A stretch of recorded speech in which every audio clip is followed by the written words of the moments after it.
Hello everyone. In this video we shall see about Ohm's law. The Ohm's law was proposed by George Simon Ohm and he is also known as George Ohm. He is a German physicist who discovered the law named after him, which states that the current flow through a conductor is directly proportional to the potential difference, that is voltage, and inversely proportional to the resistance. Let us see how it has been proposed. We shall see for the review of current, voltage and resistance first.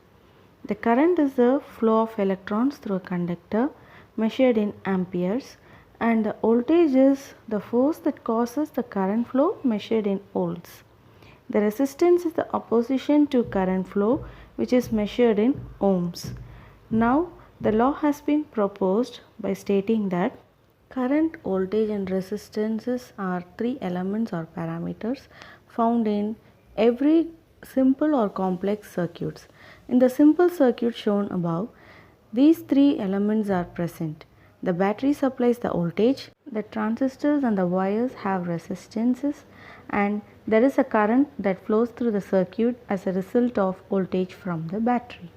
The Ohm's law was established with this relationship between voltage, current and resistance in a circuit. This law states that the amount of current flowing in a circuit depends upon the amount of voltage in the circuit and the amount of resistances in the circuit. Now let's break down this Ohm's law and find the effects of voltage, current and the resistances. First we are going to find out how the amount of voltage affects the current flow in a circuit, or in other words, what happens to the current when we increase the voltage. Does the current increase when the voltage increases, or does the current decreases when the voltage decreases? To find out this, we will connect 4 batteries with different voltages one by one to points A and B of the circuit in the next slide, and we will observe how this affects the amount of current flowing in the circuit. The light bulb in the circuit will help us to identify the level of current, that is, the larger the current, the brighter the bulb will glow, the smaller the current, the dimmer the bulb. See how it is possible. The figure B shows the circuit of figure A with a 1.5 volt battery in place.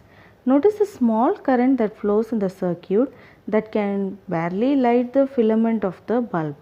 The figure C shows the same circuit as figure A but with a 3 volt battery connected to it. Notice that the current is larger than one produced by 1.5 volt. Here we can also notice the intensity of the light. In the figure D, the circuit shown is with 6 volt battery.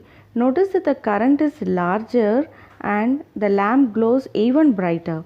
In the figure E, the circuit is same but with 12 volt battery. Notice that the current is larger and the light is even more brighter now.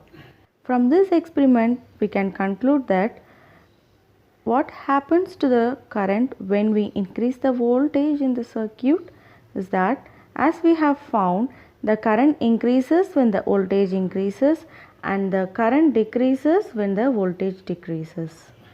Therefore, we can say that the current in the circuit is directly proportional to the voltage in the circuit.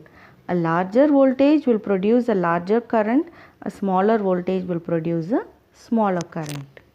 Now we shall proceed with the resistance effect. If we see the resistance, what happens to the amount of current flowing in a circuit when we increase the amount of resistance is that, to do this we will connect 4 resistors of different values, that is 10 ohm, 50 ohm, 100 ohm and 1000 ohm between the points C and D in the circuit. The figure B shows the circuit of figure A with a 10 ohm resistor connected to it. Notice that a large current flow in the circuit and that the light bulb is very bright. The figure C shows the same circuit but with 50 ohm resistor. Notice that the current and the brightness of the light bulb have decreased. Now let us see how we have to connect the other resistors, that is 100 ohm and 1000 ohm.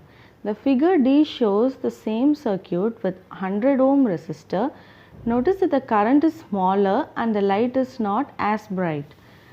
Figure E shows the same circuit with 1000 ohm resistor connected to it. Notice that the current is very small, and therefore from what you have seen in figure B to E, what happens to the circuit when we increase the value of the resistances? As we have found, the current decreases when the resistances increases. This makes sense because more resistances means more opposition to current flow, which reduces the current flow in the circuit. Therefore, we say that the amount of current in a circuit is inversely proportional to the amount of resistances, which means the greater the resistance, the smaller the current, and the smaller the resistance, the greater the current. Now we can say that we have proven Ohm's law. Basically, Ohm's law states that the current that flows in a circuit is directly proportional to the voltage and inversely proportional to the resistance, which means, as you know, that when the voltage increases, the current increases, and when the resistance increases, the current decreases. The mathematical formula for Ohm's law is shown here. We can use this formula to calculate the value of current flowing in a circuit when we know the voltage of the battery and the amount of resistances. From this basic formula of Ohm's law, the two formulas can be derived, that is V is equal to IR and R is equal to V by I. We can use the V equal to I into R formula to calculate an unknown voltage when we know the current and the resistance. We can use the other formula R is equal to V by I to calculate an unknown resistance when we know the value of voltage and the current in the circuit. There is an easy way to memorize the three formulas of Ohm's law by memorizing the Ohm's law circle. Using the circle, the three formulas of Ohm's law can be obtained by covering the values that you want to calculate. For example, to obtain the formula for voltage V, cover the V in the Ohm's law circle, and what's left is I into R. The vertical line separating the I into R should be interpreted as multiplication. If you want the formula for current, cover the current, and what's left is V by R. The same technique can be followed for the formula to calculate the resistance R. Now we shall see some examples of Ohm's law. First, we shall see here the Ohm's law are used to calculate current, voltage and resistance in the circuit. In the circuit, on the left we have connected a 12 volt battery and a 10 ohm resistor. And we want to know the value of current that will flow through this circuit. We can easily calculate the value of the current using Ohm's law, that is I is equal to V by R. So, I is equal to 12 by 10. Hence, we get current is equal to 1.2 amps. Now, if we need to find out the voltage if resistance and current are given, we can see that we use V is equal to I into R formula, and we know that I is 0.5 and the resistance is 18. So, V is equal to 0.5 into 18, which gives 9 volts.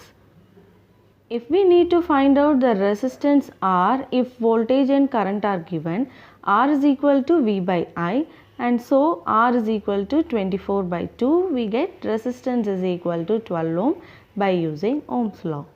As you have seen, the formulas of Ohm's law can be used to calculate the values of current, voltage and resistances. Ohm's law is a basic but very useful law which is widely used for beginners to engineers to calculate current, voltage and resistances. The more complex circuits can also be identified using this Ohm's law, and all the parameters can be calculated. So we can conclude that we can use this Ohm's law formula to calculate current, voltage and resistance. But this Ohm's law is not exactly true. It is approximately true for voltage drops that aren't too high. When voltage drops are high, so is the current. The high current causes more heat to generate. More heat means more random thermal motion of the atoms in the resistor. This in turn makes it harder to the flow of current. The resistance goes up. In the circuit problems, we will assume that Ohm's law does hold true only when the temperature remains constant. So the definition of the Ohm's law is that the current flowing in a conductor is directly proportional to the potential difference across the conductor and inversely proportional to the resistance, provided the temperature remains constant. Have a munch over this Ohm's law, and we'll meet in the next video. Thank you.